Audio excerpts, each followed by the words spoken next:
This decision could escalate tensions between Russia and Western countries. German Chancellor Angela Merkel has defended the expulsion of Russian diplomats after Germany's Attorney General said evidence points to Russian state involvement.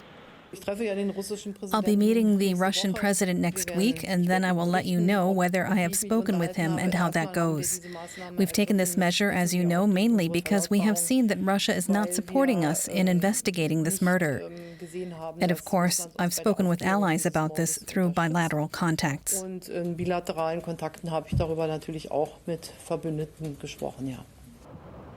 In August, a Georgian national was shot dead in Berlin in broad daylight. Soon after the assassination, suspicions arose that the Russian intelligence services were involved. The victim was a former rebel commander. In the early 2000s, he fought against Russia in the Second Chechen War. The suspected killer is a 49-year-old Russian currently in custody. Moscow denies any involvement in the killing. The investigation is underway in Germany. We don't have anything to say because we don't possess any information. What relation does this incident have to the Russian authorities? These are absolutely groundless assumptions. Germany's Interior Minister Horst Seehofer told reporters the investigation was ongoing. In Germany, there is a criminal process that deals with this kind of thing. And in the case of a crime of this magnitude and with this background, I can only thank the Attorney General that he has taken it on. That says something about the significance of this crime, including its political background.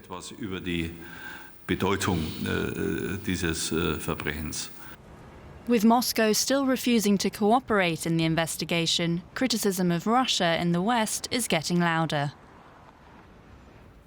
I'm joined now by our correspondents, Kate Brady, our political correspondent here in Berlin, and Emily Sherwin is DW's correspondent in Moscow.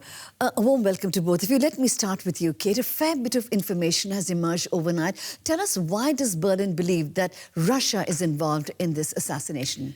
Well, this all comes off the back of the decision by the German prosecution, the federal prosecution, to take on this case. And these often are cases where the prosecution consider the crime to be a crime against the state. And German prosecution has so far said that they have sufficient evidence to indicate that this killing was indeed carried out by Russia or Chechnya.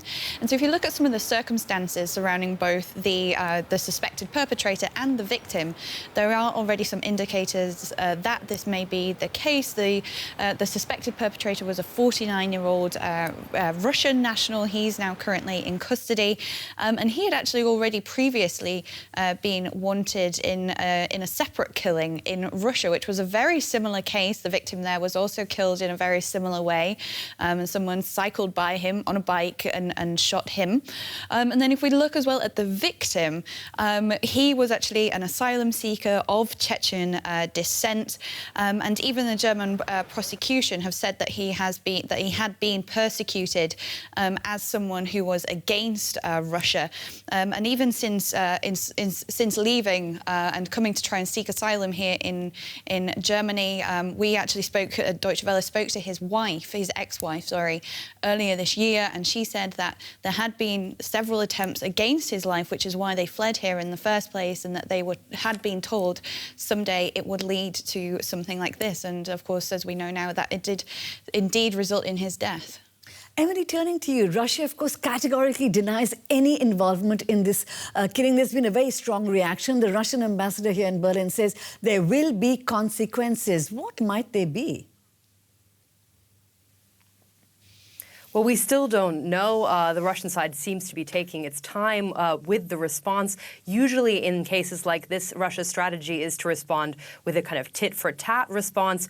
We saw that, for example, in one precedent last year in the case of the poisoning of Sergei Skripal in the UK, which in a way was a similar attempted murder in this case. And in that case, the UK expelled 23 diplomats and Russia responded in kind. So we may see something like that. One Russian parliamentarian yesterday was talking about that being a reasonable response, but I think we could also see perhaps a more careful response when it comes to Germany from the Russian side. After all, relations between the two countries have traditionally been close.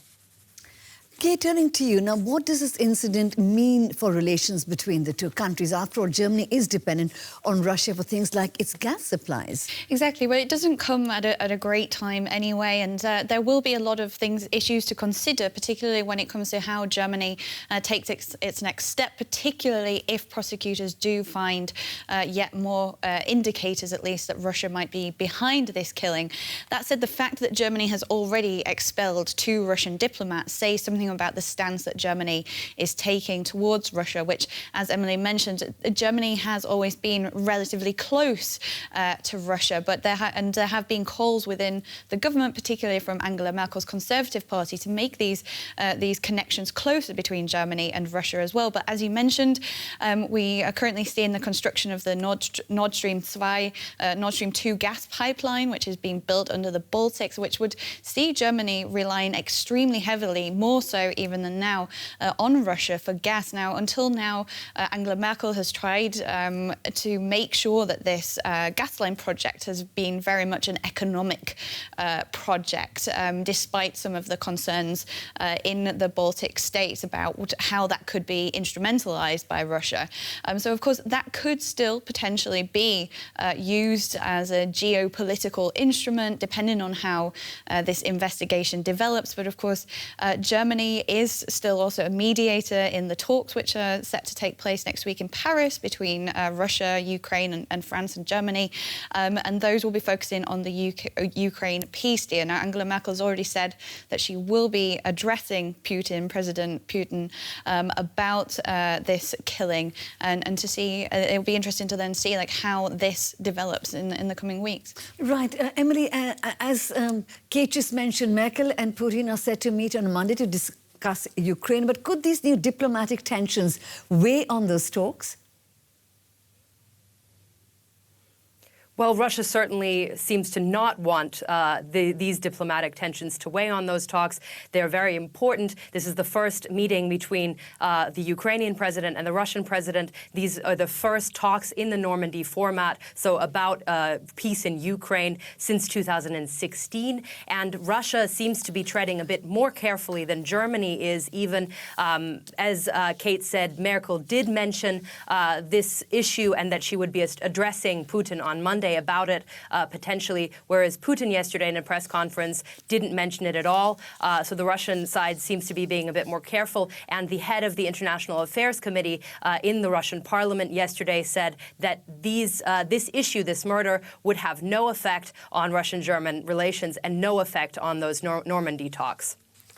So DW's Emily Sherwin in Moscow and Kate Brady here in Berlin. Thank you both very much for your reporting.